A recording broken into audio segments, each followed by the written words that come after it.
home after listening to all this fringe information, and you hear a voice in your head and it says, look out your window, and you look out the side of the car and there's a white light following you, and the voice suggests that you stop the car and get out, and you find yourself slowing down and you pull the car over the side, and then the voice says, would you like to, they'd like to meet you. Please park your car and step out. In the craft, you notice the white ball of light is coming down on the ground about 100 yards away, and it's setting down. You quickly look around. Wow, you're all alone. There's nobody out here. Should you be doing this? So you feel a little ripple go through your body. They're scanning you very quickly to see what you're like emotionally, if you're stable, if you're afraid, if you're, as they put it, tipping over in your mind. If you are, which you might be getting just a little excited because it's actually happening, they will send you another feeling to calm you down and let you know all about them, that they're friendly, that this is going to be a good experience, and suddenly you'll find yourself with all sorts of courage and so forth. Find yourself parking the car, actually getting out of the car, going, can't believe I'm doing this. I'm actually walking out and meeting the spaceship. Craft sets down on the ground, lights go out, somebody walks out of the craft and walks towards you. As you get closer, you feel this ripple go through your body again. They're calming you down. What do we do when we meet somebody?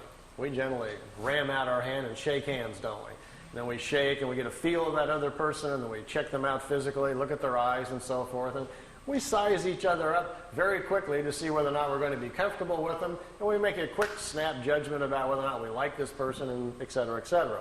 Well, they don't do that with a handshake. They do it mentally. And that last ripple they'll send through you is kind of their hello. You will know all about them, you will feel them emotionally, and they will make you feel comfortable, so there's no need for the handshake. The time they get up close, they may suggest something like, if you're not in a big hurry to get home tonight, if you'd like to go for a ride on the craft, we can take you aboard the craft, we'll take you anywhere you want to go in the universe, we'll explain all the mysteries to you, you can sit in our little education seat like Billy did, ask any questions you want, and they will be answered. All we ask, to be allowed to listen to your thinking. We're fascinated by your thought processes. If we can listen to your thoughts, then we'd be glad to take you for a ride for 2 or 3 weeks. Now, if you agree to that, which most of you probably would, after asking them if they could block out a few thoughts that you don't want them to listen to, they say, come on aboard. You find yourself going aboard the craft. Notice if it happens to be a ship like this with the unusual edges on it, this is their more advanced ship, and it's capable of moving in time. The older ones can't do that. So your questions this way can be a lot more complicated. You might want to go back in time and watch the pyramids being built, or see if Moses really parted the Red Sea, or did the crucifixion really happen, or whatever historically might interest you.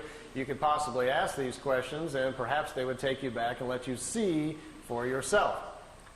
Well, they'd probably take you out there for 3 weeks. You'd have all these magnificent experiences. You could go to other planets, see other worlds, see other societies. Maybe even go back in time and watch yourself being born, or visit yourself when you were alive 300 years ago. You can do some rather amazing things if they would let you do them. Then they bring you back. You may notice on your chronograph watch that 3 weeks has gone by, but by now you have an understanding of time because they've educated about it, and you're not surprised if they bring you back the same moment that you left Earth time. And you get out of the ship and walk back over to your car, and your car engine's still warm, no time has passed on Earth, and you've been gone for 3 weeks. Now you get in your car and drive home, what's the first thing you're going to do? You're going to get on the phone and call us, aren't you? You're going to call somebody. You won't believe what happened on the way home from the shift meeting tonight. I've been out here, I've seen this, I've gone here, I've seen all these amazing things, and what are we going to say? Oh yeah, sure, all that happened right on the way home, right? You got any proof? You haven't been gone, 20 minutes, so we're not going to believe a word that you say. If you're lucky, maybe they allowed you to bring back some samples of some kind, rocks or something from another world. Maybe you brought back some food things we don't understand. Billy has a peach tree in front of the house he brought back from another planet. When visitors come over there, they go eat a peach just to see if it tastes different. He has some unusual vegetables in his garden. On the desk in his office, he has crystals and rocks and stones that he brought back from another planet. Nothing that, too exotic that really twists your mind too much, but just kind of different than what you're used to seeing. If you were real fortunate and had a camera with you, you might be able to take some pictures of some other places. That would be kind of fascinating to have a look at. So these kind of experiences don't happen too often, but if they do, and that's the ship that you see, make sure your questions are big. We want to know all about it, don't we? This is where we live. This is an artist's drawing of the Milky Way. If you flew in a craft up above the galaxy, notice out here there's a little yellow box on the bottom left there. That's where we live. That's where Earth is. By the way, the Pleiades are only 400 light years away, which means if we got in our Honda and set the speed to 1 light year speed, if we were traveling at the speed of light, it would take theoretically 400 light years for us to get to the Pleiades. But the Pleiades are just right there in the neighborhood. It's 53,000 light years to the center of our galaxy. So we're going to have a very fast ship to get anywhere. Even to get to the Pleiades, who's got 400 years, to get there? If we have time and you're interested, the theory of the crafts, how they work, how they dematerialize them, and how the power system works. If we have a chance later, and if that's somebody you want to know, I can draw that out for you and show a little bit about how they're designed, if that's something you're interested in. This is what our galaxy looks like from the side. It's a spiral galaxy, similar to most other galaxies. It's a very normal one. Here's some more of Billy's pictures of 2 regular-sized ships, and notice the 2 on the top are slightly smaller. These are remote vehicles. They're in our upper atmosphere, hundreds of them all the time. When you talk to people that claim that they're having visions or ideas, or they think they're psychically connecting with the Pleiadians or the Arcturians or something like that, in most cases it's with these little remote discs. They pick people, 20, 30,000 of them at a time, and they broadcast visions and ideas to people. They're generally never from Orion or Arcturus or Sirius or whatever like that. They find out that people are far more interested in listening if they think they're making a connection with a far-off ET than they are with a metal disc that happens to be a mile over their head.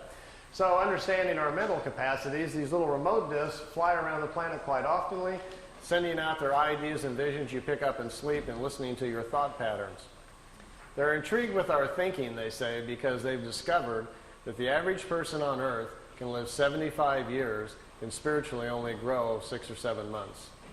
They look at us as a spiritually dormant planet, that our lack of understanding about nature and how things really go make us more of a study than anything else. We are so misled, they say, by all of our belief structures and things that exist on our world. The time we survive through our kindergarten grades, our schooling, and our early years with our parents who mislead us, not on purpose, but they do because it's how they were taught. The time we get to be 10 years old, there's so much stuff in our head that we can hardly get life straight.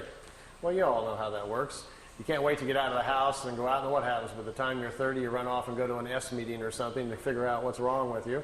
Then you maybe go to a psychiatrist, or you come to a fringe meeting like this, searching for answers. We're all trying to figure it out, aren't we? And usually about the time you get to about 40 or so, you kind of getting a handle on everything and figuring life out. By the time you're 50, you got it nailed, but then, you're going downhill, and gee, you wish you'd have known all this when you were 18. So our problem is we just need to live a lot longer, don't we?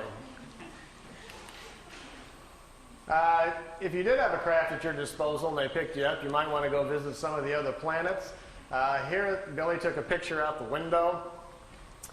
Right here is the top of a disk right in front of him, and there's another one up here. There was 3 craft. They took him to Venus, let him take a few pictures. They took him up to Mars, let him see that. They took him up to Jupiter, let him see the red spot, and brought him back. It took 2 hours and 35 minutes for the trip. Here's another picture out the window.